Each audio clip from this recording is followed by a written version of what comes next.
motion lab, we analyzed a smart water bottle rolling across the table. As you can see, there's a smart water bottle in the picture behind. That's the object we used to roll across the table. It was empty at the time, and someone pushed it and we videoed a meter stick behind it to analyze and track its position over a certain given period of time. As already stated, the purpose of this lab was to make a video of this rolling object, track its points, and analyze the constant motion. The fundamental principles we used in this lab were Newton's first law, kinematics, and Newton's second law.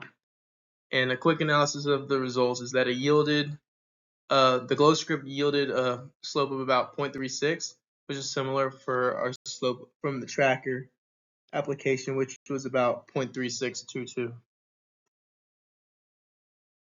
The idea of this lab was to analyze a constant motion using kinematics, which is the study of motion.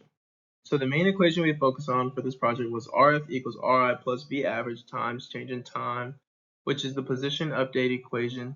And since Fnet was for the system was 0 and negligible for this experiment, velocity was constant. This is because velocity, if there was any net force acting on the system, velocity would not be constant and thus ruin the point of this lab. And this is due to Newton's second law.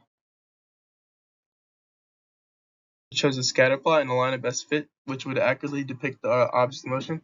Each data point represents the object's position at a different time. And as you can see, the scatter points are fairly in a constant manner, and therefore the velocity is fairly constant. So again, net force was estimated 0 because we were tracking constant motion, and if net force was anything other than 0, then the motion would not be constant. And based on Newton's second law, Fnet is represented as acceleration on an object or the change in mass. And then also the first law, an object in motion stays in motion unless acted upon by another force. So that's why if we had net force, the object's motion would not be constant.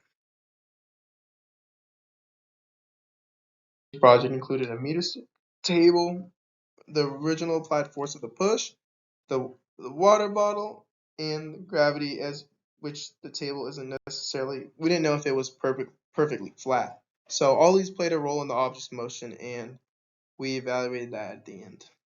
This is a basic setup. We have the meter stick, the water bottle in frame, and it was pushed and we recorded and tracked its points. The ball had a diameter about 0.06 meters and a mass about 0.007 kilograms. So for our procedure, we pushed the bottle and recorded the motion with the meter stick in the back because we needed the meter stick to track the change in position over the different time intervals. And then we used tracker and pointed and used the cap as the reference point to analyze the position at each different time.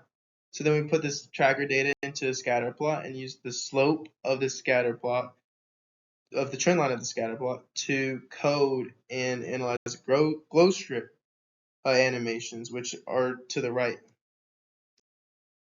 Analysis of the code.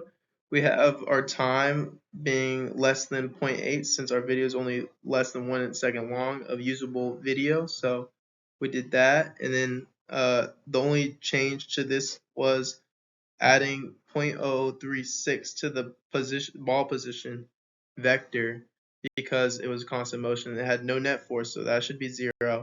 And then it updated every interval, every 0.01.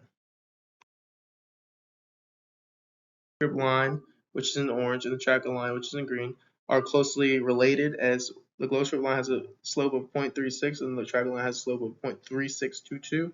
And the slopes represent the change in position over a certain time interval. Change in meters over time is meters per second, which is also velocity. And there isn't a lot of variation between these two lines.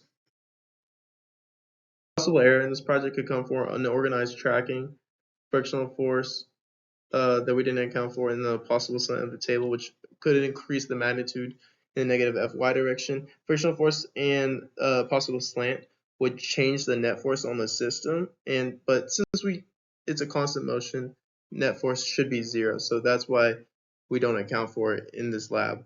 But we also could have chosen a bad starting point for the origin of movement.